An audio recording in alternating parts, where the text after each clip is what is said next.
হরে কৃষ্ণ। আমরা সবাই কম বেশি এই জগতে একটা সমস্যা, সেটা কোনো রকম সমস্যাটা মিটে গেলে আবার একটা সমস্যা আসে না?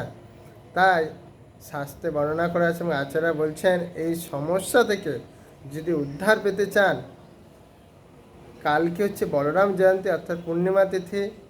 তো ওই দিন সবাই বা প্রত্যেক দিন চেষ্টা করুন, বলদেবের কাছে প্রার্থনা করুন, হে বলদেব প্রভু, আমি শুনলাম এবং শাস্ত্রে বর্ণনা করা আছে আপনার কাছে যদি প্রার্থনা করা হয় আপনি নাকি সমস্ত সমস্যা দূর করেন।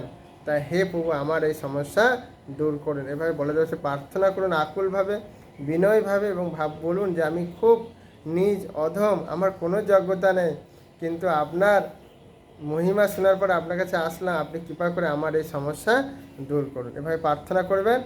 আর কালকে যেহেতু বলরাম জয়ন্তী, তাই আপনারা সবাই 12টা পর্যন্ত উপবাস থাকবেন। যেনারা ভাবছেন আমরা আমিষ খাই, বলরাম জয়ন্তী কী করে পালন করুন, তারাও এই দিন বলরাম জয়ন্তী পালন করুন, বলরামের আবির্ভাব উৎসব পালন করে 12টা উপবাস থাকুন।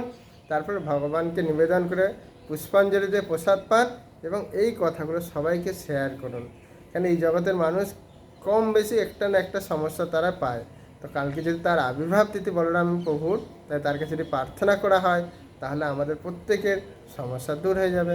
হরে কৃষ্ণ। ভালো লাগলে সাবস্ক্রাইব করবেন, শেয়ার করবেন। তো যত তাড়াতাড়ি পারবেন আপনারা সবাইকে শেয়ার করুন। প্রত্যেক দিন ভগবানের সাথে প্রার্থনা করুন, দেখবেন আপনার আর কোনো রকম সমস্যা আসবে না। জয় বলরাম প্রভু কি জয়।